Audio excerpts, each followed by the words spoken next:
И денеска Фактор здравје, вашата дневна доза во однос на превентивата на здравјето е тука точно на време за да ви понуди нова тема, нов гостин и нова можност за заедничко комуницирање. Ве поздравувам и денеска и ви посакувам срдечно добре дојде во Фактор здравје, емисија која што повторно ќе биде актуелна и денеска во однос на темата и во однос на популацијата која што би рекол е највулнерабилна од една страна, а од друга и најсакана токму од родителите. Да, ќе зборуваме за децата или конкретно кажано ќе зборуваме за фактите и аспектите на темата патување со доенче и со повозрасно дете. Посакувам да останете до крај со Фактор здравје и во однос на представувањето на гостинот, но и во однос на вашите прашања.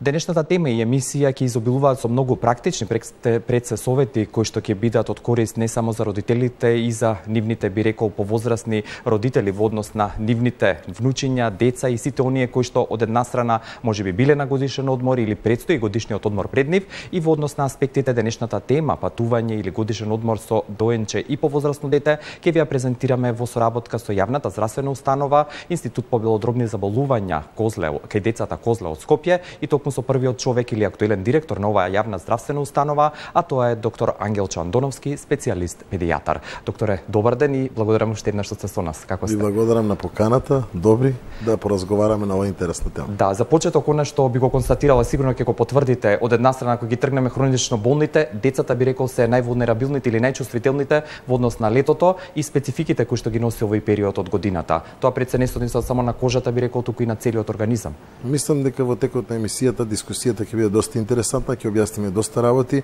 Сепак ние сме за децата и треба да си го гледаме, веќе децата не си иднината. Сигурно. Ова пред се ќе биде насочено кон родителите и советите кои што ќе ги презентирате денеска. Благодарам што сте денеска со нас, а вие останете со Фактор здравје, бидејќи разговорот ќе следува по првиот блок реклами.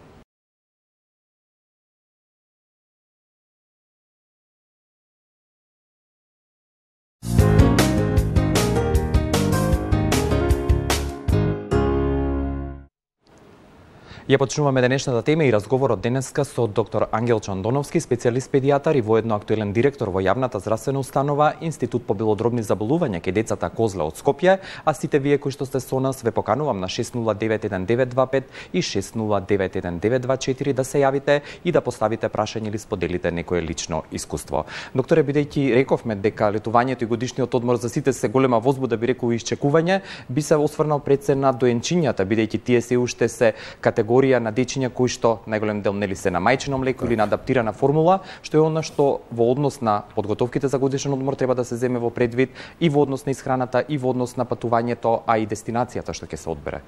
Ајде, вака како за старт да кажеме дека сепак летото си носи своји моменти кои што за таа возраст на деца треба да бидеме многу предпазливи. Како од аспект на дехидрирање на еден таков млад кревок организам, така и од аспект на заштита од самото сонце, како и од моментот со гастроинтестиналниот тракт, како и со моментот со долгото патување и така натаму. Нормално дека родителите секој пат сакаат да приуштат, нели, да појдат и на одмор и да ги носат децата на одмор, што и добро, нели, во еден момент, но сепак предпазливоста треба да биде доста голем. Долгите патувања треба да бидат избегнати доколку станува збор за едно малечко доенче. Видите, тоа се знае дека на одредена температура треба да се внимава каква е температурата во колата. Ние во колите сега користиме, значи, климата се вклучува, значи air conditionerот е постојано. Се суши воздухот. Се суши воздухот. Дури ладниот воздух може да предизвика кај нив, сепак имаат едно белодробие кое што е доста чувствително и ние ако на нас ние жешко и како возрасен организам тоа не го чувствуваме, сепак малечкото доенче го чувствува. Кај повозрастните деца е малку подруга ситуација, но сепак и таму треба да се внима. Не секој пат сме сведоци дека доста пати се десило кога кидеш на одмор и да завршат тие деца на антибиотик. Да, сето тоа е поради тој момент на невнимание од страна на родителите кога станува збор за подолго патување во кое што се мора да се користи клима уред и така натаму.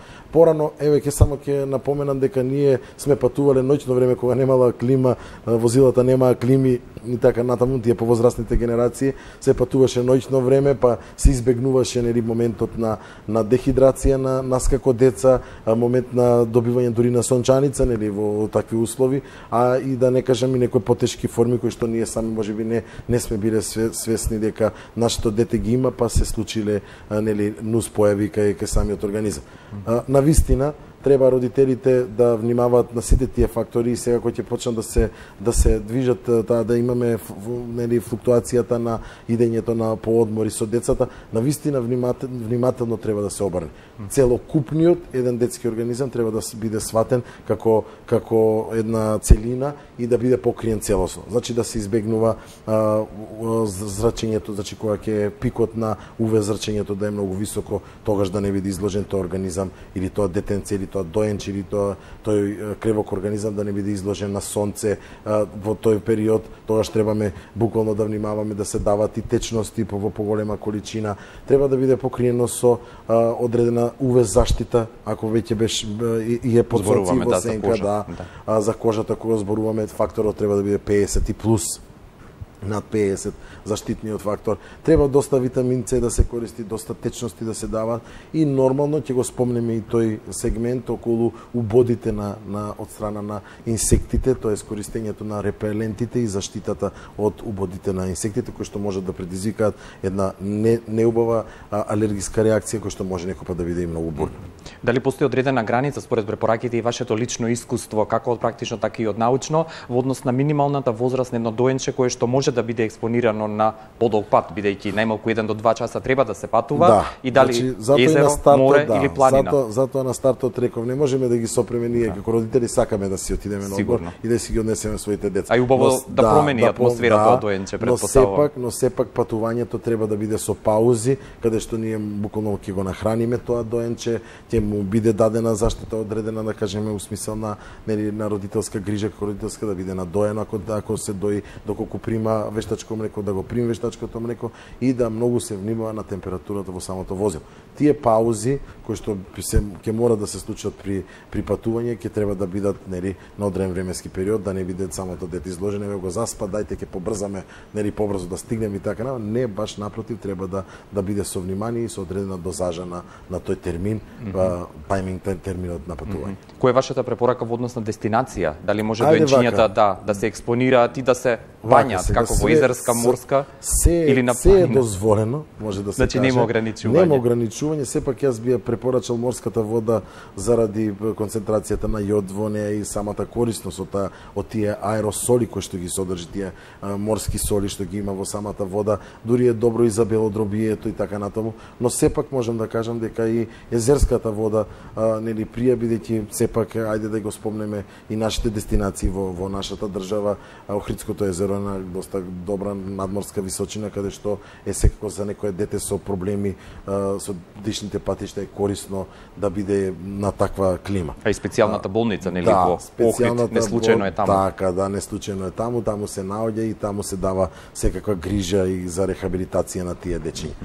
Она што сакам да го кажам за родителите е дека дестинацијата сами ја бираат секој пат, но оние дестинации кои што се за корис на самиот еден таков организам, независно дали тоа дете е тотално здраво или детето има некакви проблеми, ќе си ја изберат секој дека при консултација со нас педиатрите во секој случај точно знаат на кои места можат да идат и каде тоа дете и во кој одреден временски период, конкретно еве да кажам дали е летен одмор или зимски одмор, треба да си го носат своето дете.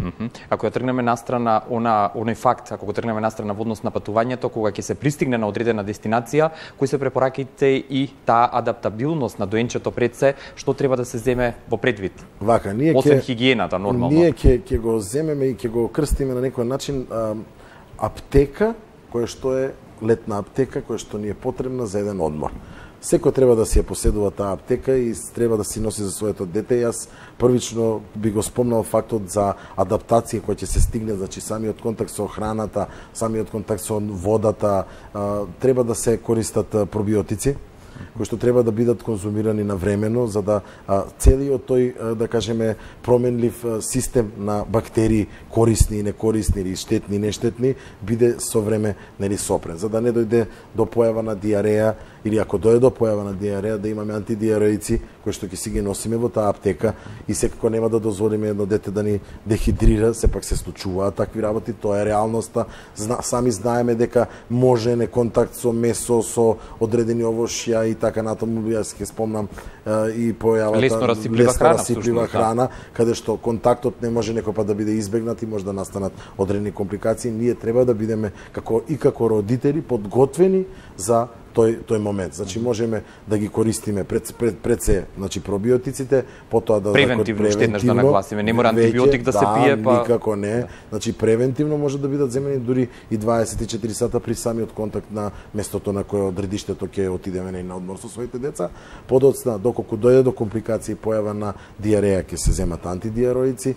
Витаминот С постојано нели треба да ни биде дат, тогаш нели ние и преку летото јадеме доста и даваме на децата и овоши и така натаму и така натаму. Кај доенчињата витамин С може у капки да биде даден, бидејќи знаеме дека кај одредено доенче, зависно од возраста, не можеме да дадеме овоши и така натаму. Треба нели да има одредена возраст во која што ние воведуваме календарски или по некоја шема из храната, да, како се воведуваат, сето тоа може да збориме и во некоја емисија, да кажеме на родителите баш како совет за исхрана, како се почнува што, бидејќи доста млади родители, нели ја не викам дека не се усмерени како што треба, не дека не читаат, но сепак ќе кажам дека интернетот нуди други можности и убави можности, но нуди и погрешни информации. Сепак лекарот е тој со кој што треба да се издискутира. Ние постојано добиваме нови апдејти околу исхраната, нели на тие дечиња и така натаму воведување на храни, но тоа викам во некоја друга емисија.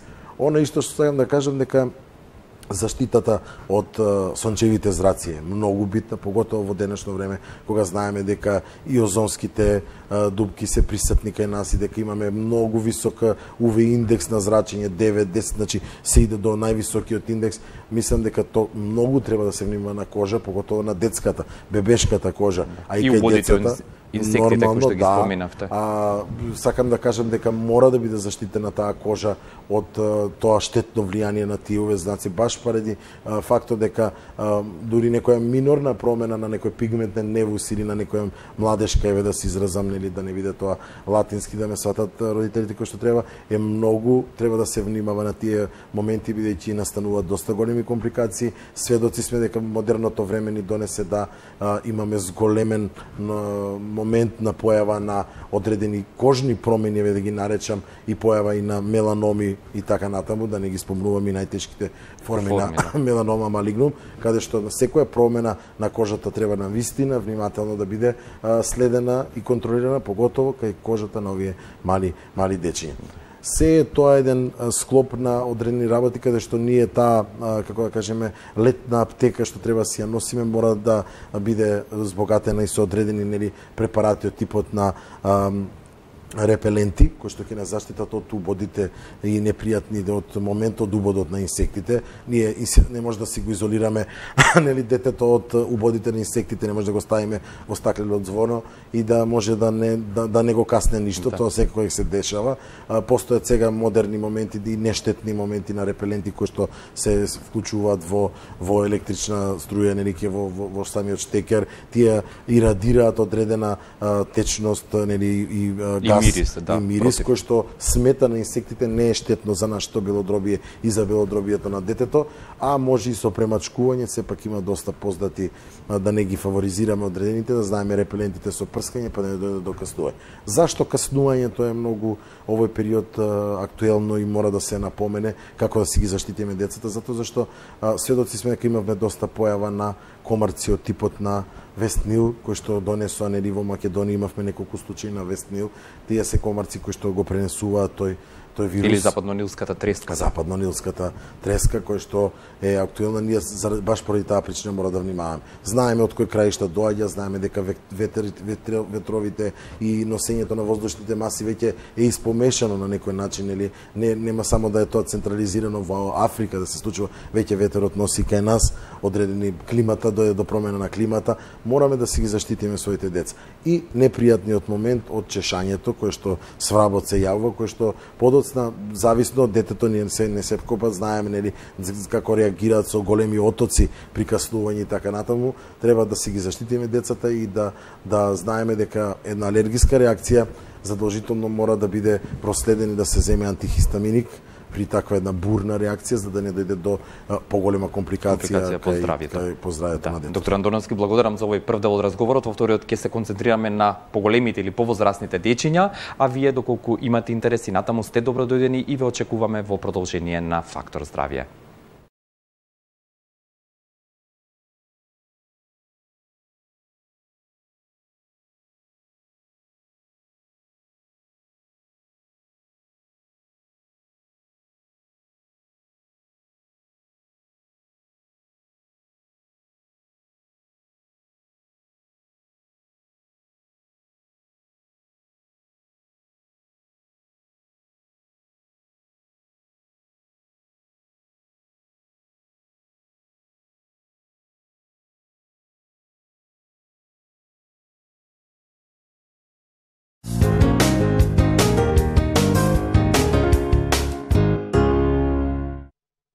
На тема патување со доенче и со повозрасно дете, денеска во Фактор здравје зборуваме и ќе го продолжиме разговорот со доктор Ангел Чандоновски, специјалист педијатар и воедно раководител и директор пред се во јавната здравствена установа Институт по белодробни заболувања кај децата Козле од Скопје, а сите вие уште еднаш ве поканувам сте добродојдени на 60911924 и 60911925. Доктор Андоновски, бидејќи зборувавме за доенчињата, би сакал сега разговорот да го насочиме кон повозрастните деца или деца кои што веќе не се на доење, односно нормално функционираат, се хранат, одат, што е она што е специфика во однос на оваа популациона група? Дали таму белодробието или гастроинтестиналниот тракт е повеќе засегнат во однос на одморите? Мака, таа ни е секој повозрасно дете, нели сами рекоме кај малите може да контролираме и исхраната и се она што му го нудиме ние на доенчето, дали е тоа со вештачко млеко, дали е со доење, дали е воведување на нови храни. Кај повозрастните е малку по друго, затоа зашто не можеме ги сопреме се она што го нудат и што го сака да го земат, нели, на некој начин. Ќе кажам дека летниот период, сладоледите, нели, кога ќе биде она сезонот, ние знаеме дека преку цела година сега ни овозможи модерно во време да се користи, нели, да јадат сладолед и така натаму. Јас ќе кажам дека треба се многу внимава на тие продукти кои што може да донесат големи компликации, како типот на, нели, појава на контаминација со стрептокока или со стафилокока, каде што може да биде доста голем проблем, подоцна ќе кажеме и зошто. Самиот факт дека самата контаминација со една таква бактерија може да предизвика една гнојна ангина или воспаление на самото грло, на тонзилите. Дури во лето, кога ние како родители знаеме дека и покрај се она што го носиме у таа летна аптека, земаме и антибиотик, кој што неќеме да се вратиме, нели, побрзо, па ќе го дадеме антибиотикот, или сме имале ние како лекари случаи да ни се јават, еве го доби температура 39, обично ќе ги насочам родителите дека повисоката температура доаѓа веќе од постојано кој ќе дојде до воспаление на крајниците. Во овој случај високите температури се јавуваат само при воспаление на крајниците, но сепак може и кај засегнување или добивање на една пневмонија или една обструкција да биде проследена со висока температура. Но сепак крајниците автентично даваат една висока температура, да, таков симптом, кој што у моментот на самото случување ние како родители не фаќа паника, еве ќе си кажам јас како родител, не само како лекар, дека моментот е на постојано или мора да биде вклучен антибиотикот, поготово кога станува збор за гнојна ангина, кога детето веќе фебрицира, има висока температура, кога веќе не може ни да се храни убаво, мораме тоа сето да му го олесниме. Тука користењето ни е антипиретиците во овој случај веќе нели нормално за паѓање на телесната температура и постојаната рехидрација. Гастроинтестиналниот тракт исто така не можеме ги сопреме, нели, да конзумираат, нели, еве ќе кажам само фактот дека ние треба да внимаваме на појава на салмонелозата, нели, салмонелата е присутна во одредени хранителни продукти како што се самите продукти со сувомеснатите, сосовите, мајонезот, еве да го спомнеме, продукти со јајца, нели, кои што се и така натаму и така натаму. И тука треба да бидеме многу предпазливи, затоа зашто знаеме дека таа салмонелоза може да доведе до многу големи компликации, до тешки повраќања, значи да се јави тешки појава на диареја кај тоа дете, да дојде до дехидрација. Што треба да работиме нели ние во тој случај, освен нели да ги дадеме потребните нели медикаменти или терапија. Да, терапија. Треба да се внимава многу и на имуниот систем. Значи еден таков организам кај тие деца може да биде поттикнат со давање на имуностимулатори, еве конкретно ќе кажеме може да биде даден гекицот во овој случај, да, како моќен сам препарат и имуностимулатор, да биде сето тоа нели активирано и самиот организам да се избори доколку станува збор за одредна вироза, ако кажеме. Инфекциите, и полесно текот на самата болест е поблаг, болест да ја наречеме или таа состојба на појава на тоа е поблаг и може побрзо самиот организам да си помогне самиот на себе да се избори со сето тоа.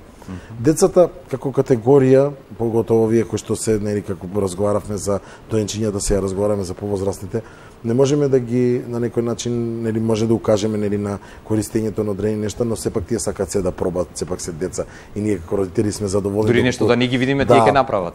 И да не ги видиме тие ќе направат, треба и кај нив исто да се внимава, затоа зашто тие постојано сакаат да играта во водата и така натаму е постојано, но ние треба на вистина како родители да бидеме активни и да ги предупредиме да истиот принцип како и кај малецките доенчиња и големите дечиња треба да ги вадиме она кога е најголемиот пик на појава на УВ зрачење со најак лукс и така натаму, значи мора да ги тогаш заштитиме или па да се стави капче да се заштити главата и така. Кожата задолжително да биде заштитена, како што го напоменав, истото важи, како што го спомнавме и за доенчиња, така важи и за повозрастните деца.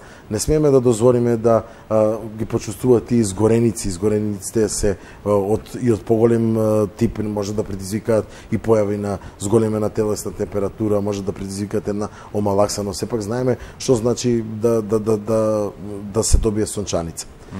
Фактот на добивање на сончаница е многу тежок момент каде што доаѓа до дехидрација на дури да кажеме на самото самиот мозок, значи клетките кои што се наоѓаат во мозокот добиваат дехидративен момент и така да фактот и појавата на сончаница е многу тежок.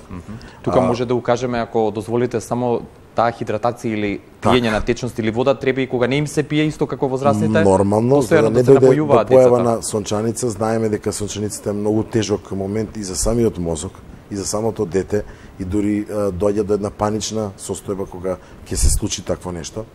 Па подоцна ние како родители, ај каде што правиме, се може да направиме нели рехидратација и такви работи, но престојот на тоа дете веќе мора да биде ограничен, мора да биде во темна просторија, мора да биде на ладна температура која што ќе ја симне телесната температура на тој организам пред се до мозокот. Се дешава еден вид на едем во самото мозоче, а знаеме дека тоа организам е кревок и тој мозок е осетлив на такви работи. Не смееме ние како родители, затоа апелирам да се внимава поготово на тие повозрастни деца кои што постојано сакаат да се во вода.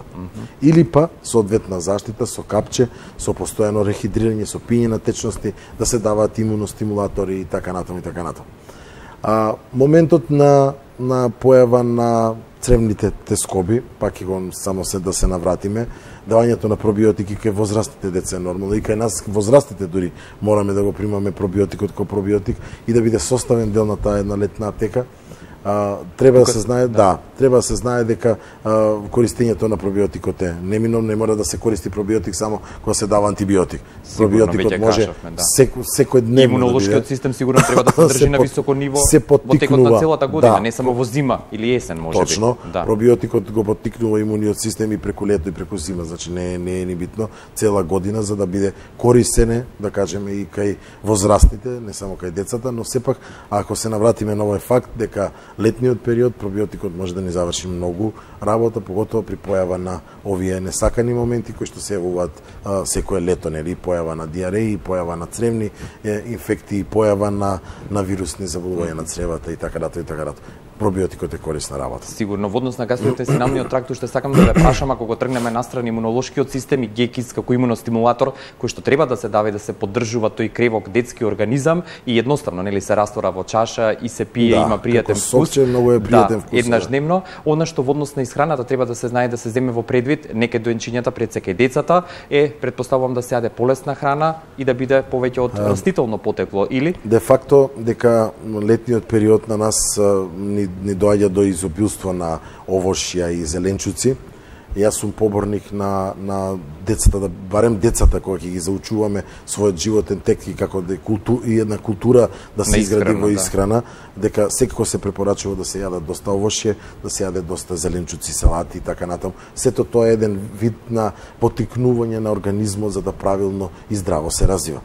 Не секој пат можеме да им ја забраниме она джанк фудот, нели, исхраната, па сакаме, нели, хамбургери и такви работи, но сепак како еден вид на култура и воспитување треба да сами да бидат свесни дека салатата е основниот момент, значи да се користи доста зеленчук, да се користат овошките, значи сега и лубениците се еден момент на рехидратација на организмот, праската, исто така, дињата, значи се она што ни го нуди овој период кај си што е актуелно, сето тоа треба да на своите деца им го оставиме како еден вид завештание и како еден момент на култура која што треба да биде употребувано и понатаму и они да го пренесуваат тоа на своите генерации. Сигурно. И за крај на овој разговор уште да ве прашам, бидејќи утврдивме, апсолвиравме како доенчињата, така и повозрастните деца, како и ние возрастните, потребен им е одмор, потребно е некаде да се однесат, да се дружат пред се социјално и да уживаат во благодетите, но што е со оној момент доколку кажавте, она ангина, доколку се јавили обструкција на белодробието,